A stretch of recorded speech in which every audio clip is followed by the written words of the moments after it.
common mistake that's stopping brands from scaling profitably is flawed testing structure. But I cracked the code. While my approach can vary based on available weekly concepts, overall daily and monthly budget, and AOV, there are some things that mostly stay the same. Here's my foolproof method for testing creatives on ad accounts spending anywhere between 500 a day and 50K a day. Let's first cover the technical stuff. All my testing is conducted with the best performing audience, which is usually broad audience. In maybe 1 out of 10 ad accounts, this might be an interest tag or individual interest, and I then carry all of my tests with that audience. Because it makes sense for you to do the test with the best performing audience, because that maximizes your chances of finding a winning creative. You want to have the best environment. I exclude all of my existing buyers because my goal is mostly to reach new customers. To ensure this, I exclude both Purchase Pixel 180-day audience and the sync list of buyers from Klaviyo. It's like having double the protection, especially since the iOS 14.5, when Facebook is not perfect at those exclusions. Now, probably the most important questions that you would ask: ABO or CBO or Advantage Shopping Plus? I personally conducting all of my tests in an ABO campaign, where each new test is a new ad set. I want each test to have a fair chance of receiving spend. If I use CBO, Facebook might favor only 1 or 2 concepts based on click-through rate, average watch time, or high thumbs-up ratio, which is not often linked to the lowest CPA. Also, in a CBO, Facebook would push most of the spend to 1 or 2 ad sets, and it would spend on a new one only if that new one would beat the existing winner.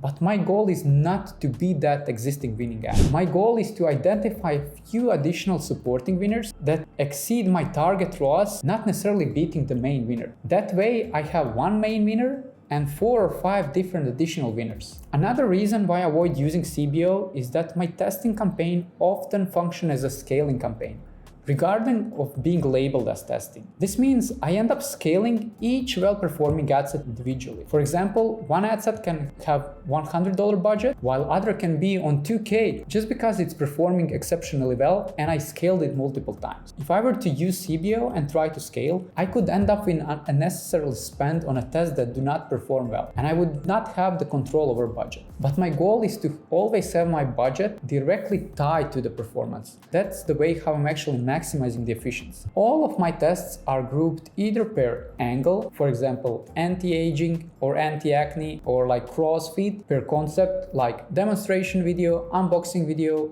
us versus them images, or creator, for example, girl A, girl B, guy C. As already mentioned, each of the tests is placed in its own ad set. So sometimes I have a campaign with over 20 active ad sets or tests. It's important to mention that I do not test just one variation of the concept. Relying on a single variation is a hit or miss approach. This strategy forces Facebook to spend money on that variation regardless of its performance, which doesn't make sense. In terms of the ad setup, every testing ad set of mine has 3 to 5 variations of the same concept. For videos, these variations often involve hook, but sometimes it's a length of a video or a thumbnail. For images, it's mostly different layout, different design, or different text on the image itself.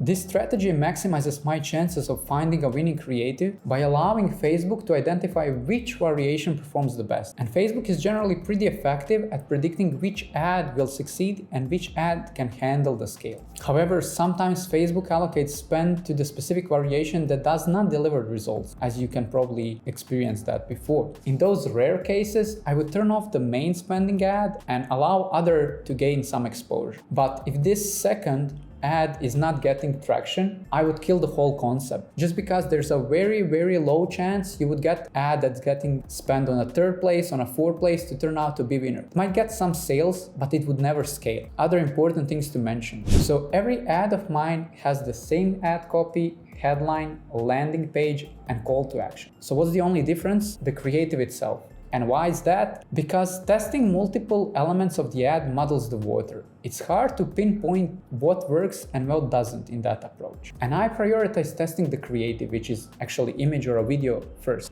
Facebook told us that creative has 56% impact on the performance of the ad, making it the thing that you should focus first. And that's exactly what I'm doing. Let's touch base on timing, which is probably not talked about more in D2C space. I'm launching all of my tests on the same day of the week, usually Wednesday or Thursday.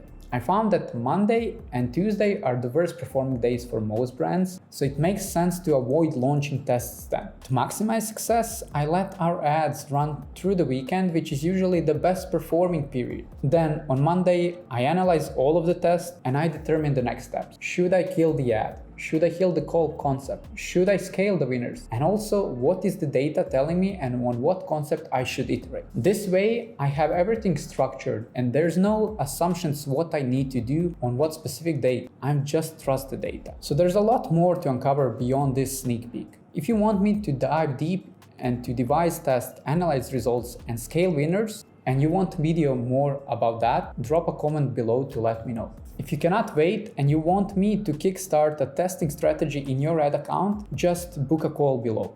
I'm working with the brands spending at least $50K a month. If you're not there yet, just subscribe to the channel and stay updated for my free insight. Cheers, guys.